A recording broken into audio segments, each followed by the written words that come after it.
வணக்கம் மக்களே, welcome to universe voice Tamil. இன்றைக்கி நம்ம என்ன பார்க்க போகிறோம்னா, ஏரண்ட முனிவர் கதை. பல்லாயிரம் ஆண்டுகளுக்கு முன்பு கனக சோழன் காலத்தில் காவிரி அகண்ட வெள்ளமாக ஓடி வந்து கொண்டிருந்தது. திடீரென அங்கிருந்து ஒரு பெரும் பள்ளம் உண்டாகி அதில் விழுந்து மறைந்து கொண்டிருந்தது.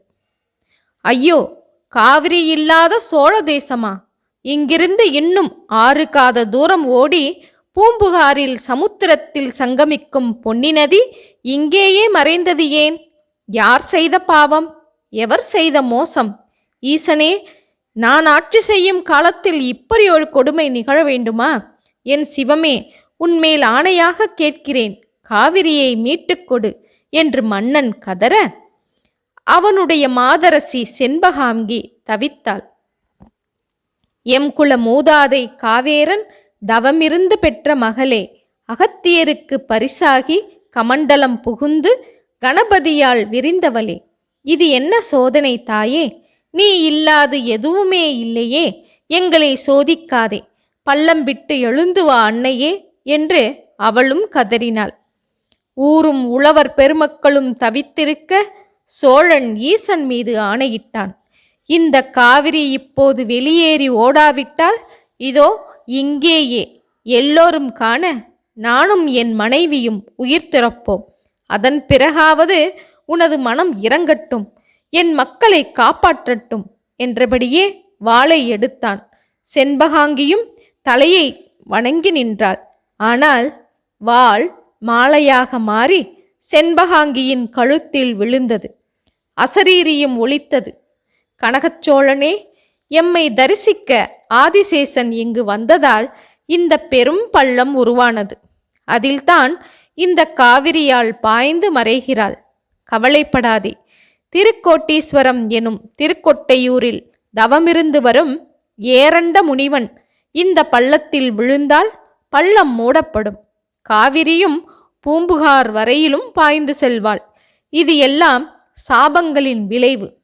எல்லாம் நல்லபடியாக மாறும் என்று அசரீரியாக திருவாக்கு சொன்னது சிவம். திருக்கொட்டையூருக்கு விரைந்தான் சோழன். அந்த ஊரே ஆமணக்கு காடாக இருந்தது.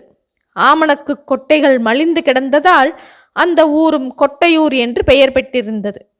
அங்கு தவம் இருந்த முனிவரும் ஏரண்ட முனிவர் என்று ஆகிவிட்டார். அங்கிருந்த ஈசன் கோட்டீஸ்வரன், அம்பிகை பந்தாடு நாயகி.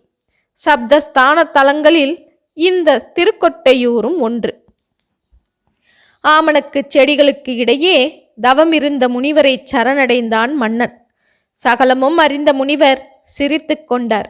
விதி வலியது, அது யாரையும் விடாது என்றபடியே ஸ்வேதவனம் வந்தார். அங்கிருந்த ஈசனை வணங்கி காவிரி பாயும் அந்த பள்ளத்தில் தலைக்குப்புற விழுந்தார்.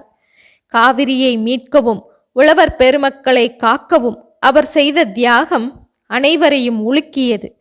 அதன் பின் எழுந்தது சம்போ மகாதேவா என்கிற கோஷம். மக்களுக்காக தியாகம் செய்யும் எவரையும் அந்த மகேசன் கைவிடுவதில்லை அல்லவா?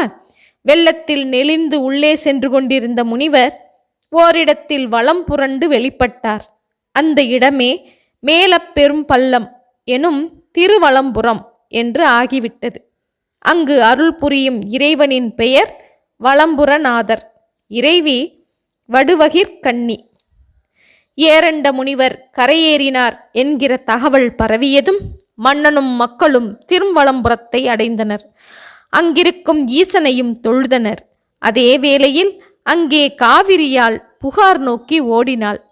மக்களை காக்க மீண்டும் ஓடிவரும் காவிரியை வரவேற்க சோழ பேரரசி உள்ளிட்ட பெண்கள் எல்லோரும் தயாராக இருந்தனர். மலர் தூவி காதோலை கருகமணி உள்ளிட்ட மங்கள பொருட்களை படைத்து வழிபட்டனர். தாயே, இன்று ஆடி 18ஆம் நாள். இனி ஒவ்வொரு ஆண்டும் இவ்வாறே உன்னை வழிபட்டு உன் கரையெங்கும் வரவேற்போம். எப்போதும் எங்களுக்காக வெள்ளமென பெருகி வந்து எங்கள் குலம் காக்க வேண்டும் அம்மா என்று வேண்டிக் கொண்டார்கள். அன்று முதல் ஆடிப்பெருக்கு எனும் ஆடி 18ஆம் நாள் தமிழர்களின் முக்கிய விழாவாக இருக்கின்றது. பொன்னி நதியாம் காவிரி வளமாக சுழித்து பள்ளத்திற்குள் விழுந்த இடமான ஸ்வேதவனம் திருவழஞ்சுழி என்று ஆனது. அங்கிருக்கும் ஈசன் கபர்தீஸ்வரர் என்னும் வழஞ்சுழிநாதர், அம்பிகை பெரிய நாயகி. ஏரண்ட முனிவரின் தியாகமும் துணிச்சலும் தென்னகம் எங்கும் போற்றப்பட்டது. திருவழஞ்சுழி, மேலப்பெரும்பள்ளம், திருக்கொட்டையூர் ஆகிய தலங்களில் ஏரண்ட முனிவருக்கு சிலைகளும் அமைந்தன. ஆனால் பற்றற்ற அந்த தியாகசீலரோ அங்கிருந்து அகன்று தேசாந்திரியாக பயணப்பட்டார். சிவனருள் சிந்தையுடன் முன்னர் நடந்த சம்பவங்களை எல்லாம் அசை போட்டபடியே பயணம் செய்து கொண்டிருந்தார். ஏரண்ட முனிவர் அத்திரி முனிவரின் வழி பிறந்தவர். காகபுஜண்டரின் சீடர். ஆத்ரேய மகரிஷி என வடக்கே புகழ்பெற்று விளங்கியவர். இவர் ஒரு முறை விந்திய மலையில் தவமிருந்து வந்தார். அப்போது திரீகர்த்த நாட்டு மன்னன் சத்தியரதி என்பவன் இவரை வணங்கி ஆசி பெற்று நின்றான். ஆழ்ந்த தவத்தில் இருந்த முனிவர் மன்னனை கண்டுகொள்ள இயலவில்லை. இதனால் ஆத்திரம் கொண்ட மன்னன் முனிவரை கேலி செய்யும்படி இறந்து போன ஒரு மிருகத்தின் உடலை சிதைத்து முனிவர் மீது கொண்டு வந்து போட்டான். இதனால் தவம் கலைந்து எழுந்த முனிவர் பிசாசாக மாறி அலைந்து திரி என்று அந்த மன்னனுக்கு சாபமிட்டார். அவனும் பிசாசாகி போனான். பிறகு சினம் தணிந்த முனிவர் வருந்தினார்.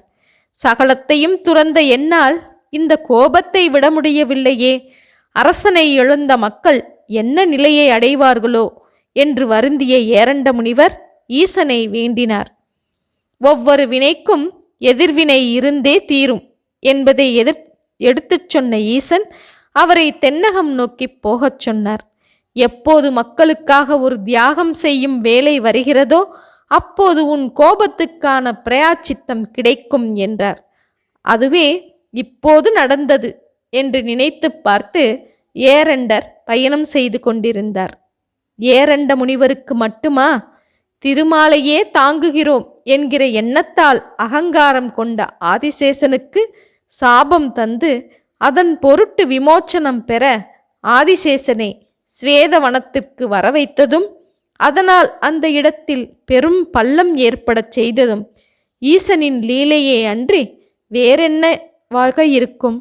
அது மட்டுமன்றி தன்னை விட உயர்ந்ததான புண்ணிய நதி வேறில்லை என்று இருமாந்திருந்த காவிரியின் கர்வத்தையும் அடக்கி அவளை அங்கேயே மறையும்படி செய்ததும் அந்த சிவனின் அருள் அல்லவா? இந்த சம்பவங்களின் தொடர்ச்சியாக தனது பாவத்தை போக்கவும் அதற்கு வாய்ப்பளித்த சிவகருணையை எண்ணி வியந்தவாறு நடந்தார் ஏரண்ட முனிவர். இன்றைய திருவண்ணாமலை மாவட்டம் ஆரணி வந்தவாசி சாலையில் 16 கிலோமீட்டர் தொலைவில் உள்ள சிம்மபுரத்திற்கு ஆவணியாபுரம் என்று வழங்கப்படும் இடத்திற்கு வந்தார் முனிவர். அங்கே சிம்ம வடிவில் ஒரு குன்றையும் அடர்ந்த வனத்தையும் கண்டவர் அங்கேயே சிம்மபுரீஸ்வரர் என்கிற பெயரில் சுவாமியை பிரதிஷ்டை செய்து வணங்கினார். இறுதியில் அங்கேயே ஜீவ சமாதியும் அடைந்தார் என்று பெரியோர்களால் சொல்லப்படுகின்றது. தமிழகத்தின் வாழ்வுக்கும் வளத்திற்கும் அடிப்படை காவிரி. காவிரி இல்லாத தமிழகம் கற்பனை செய்ய முடியாதது. அந்த வகையில் தமிழகத்தின் நலனுக்காக தம் உயிரையே தியாகம் செய்ய துணிந்த புனிதராம் ஏரண்ட ரிஷியை திருவழஞ்சுழிக்கு செல்பவர்கள் அவசியம் நினைவில் கொள்ள வேண்டும். அந்த தியாக திருவுருவின் கருணையை போற்றி நாம் அவருடைய பத்மபாதம் பணிவோம். ஓகே மக்களே, ஏரண்ட முனிவரின் கதையை பற்றி நாம் தெரிந்து கொண்டோம் அல்லவா? மீண்டும் இது போன்ற ஒரு கதையோடு சந்திப்போம். நன்றி, வணக்கம்.